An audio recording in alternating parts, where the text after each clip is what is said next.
Amit Raina and I represent the global Kashmiri Pandit diaspora. Today we all gather here in solidarity against the barbaric atrocities committed against our Hindus in Bangladesh by the radical Islamists.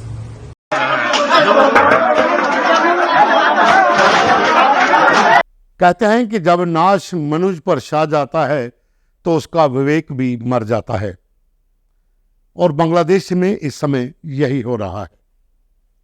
अराजकता का माहौल है, हिंदुओं को चुन चुनकर निशाना बनाया जा रहा है।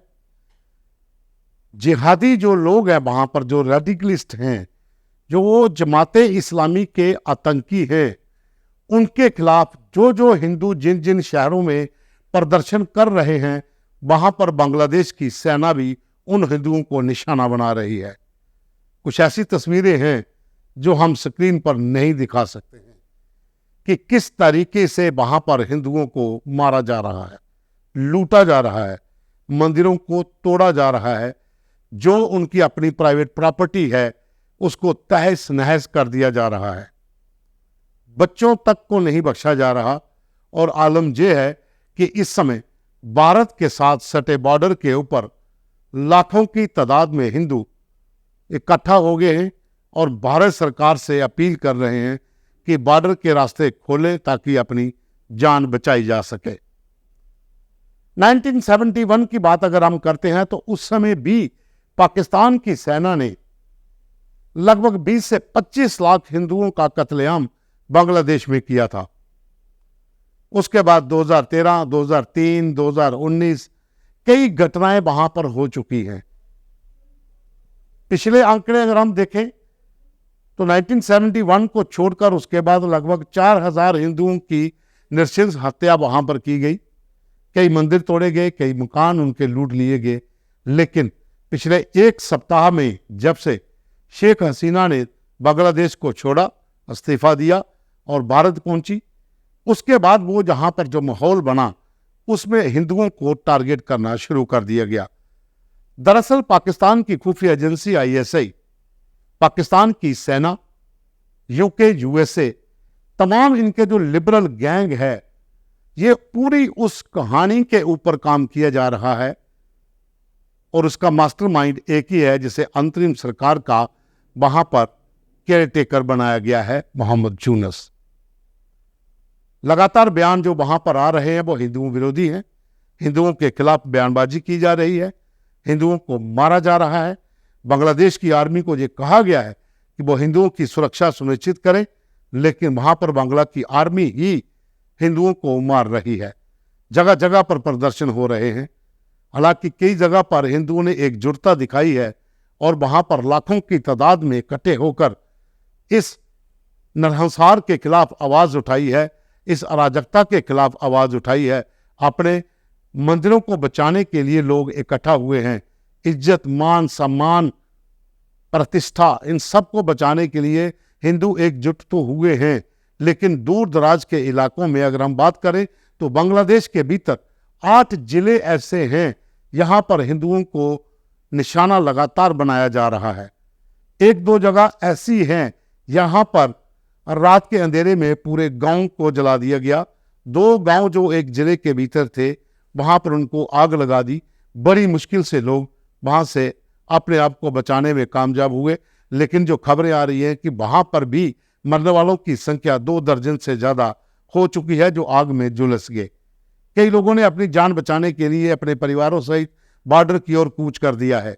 सामान अपने पास नहीं है लेकिन दरिया के किनारे बैठे हुए हैं और BSF से गुहार लगा रहे हैं कि आप फेंसिंग के गेट खोलिए, हमें भारत में पहुंचना है, हमें शरण चाहिए। तमाम राज्य जो बांग्लादेश की सीमा के साथ सटे हुए हैं वहां पर जो वहां के मुख्यमंत्री हैं उनको भी गुहार लगाई जा रही है, लेकिन कोई सुनवाई इस समय नहीं हो रही। आपको याद होगा गाजा में जब हमले हुए थे उस समय भारत के तमाम मुस्लिम जो भाईचारा दर्शाते हैं वो बड़े बड़े बैनर लेकर दिल्ली, मुंबई, कोलकाता, तमाम शहरों के भीतर रैलीज निकाली गई थी गाजा के लोगों के लिए कि वहां पर इंसानियत को बचाया जाए। गाजा तो भारत से सैकड़ों किलोमीटर दूर है, हजारों किलोमीटर दूर है, लेकिन बांग्लादेश के हिंदू तो बिल्कुल साथ सटे हुए हैं। उनके लिए क्यों भाईचारा नहीं है? उनके लिए क्यों कोई आवाज नहीं बन रही? उनके लिए क्यों खामोशी है? ये सवाल जो है ये खड़े होते हैं, और फिर जो भाईचारे की बात करते हैं तो कहीं ना कहीं चुभन भी होती है।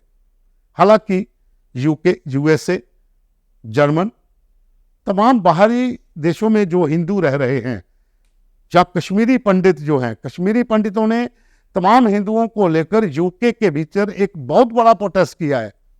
अमित रैना जो कश्मीरी डायस्पोरा के प्रधान हैं, उन्होंने वहां पर स्पीच देकर कहा है कि हमने विस्थापन का दर्द सहा है, हमने वो नरसंहार देखा है कि किस तरह से जिहादियों ने उनका कत्लेआम किया था, और आज वही बांग्लादेश में हो रहा है।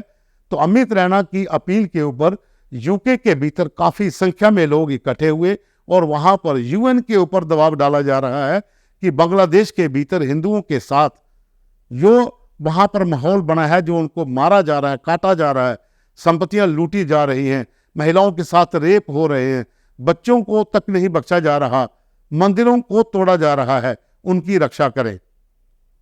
आप खुद अंदाजा लगा सकते हैं कि जिस देश को आजाद करवाने के लिए वहां की मुक्ति सेना के लोगों ने अपने परिवार मरवा दिए, अपनी जानें निशावर कर दी, और वहां पर भारत की सेना ने पहुंचकर 1971 में ईस्ट बांग्लादेश को, जो ईस्ट पाकिस्तान था, उसको आजाद करवा के बांग्लादेश का वहां पर नया नाम रखा और एक नया देश उस समय सामने आया। लेकिन अब क्या हुआ है? अब यह हुआ है कि जो मुजीब नगर था, यहां पर जो एक संग्रहालय बना हुआ था, जो उस समय पुराने टाइम के जो उस समय की स्टैचूज बने हुए थे, जो 1971 की यादगार दिलाते थे, मेमोरियल जो बने हुए थे, वो सब तोड़ दिए गए हैं। मुजीबुर रहमान की तो मूर्तियां तोड़ दी गई, लेकिन जो जनरल अरोड़ा ने सरेंडर लिया था पाकिस्तान की फौज का, और वो वहां पर जो स्टैचू बने हुए थे वो भी तोड़ दिए गए हैं। जो बार मेमोरियल बने हुए थे वो सब तोड़ दिए गए हैं, इस्कॉन मंदिर तोड़ दिए गए हैं। लेकिन खामोशी इस कदर है कि कोई भी बोल के राजी नहीं है।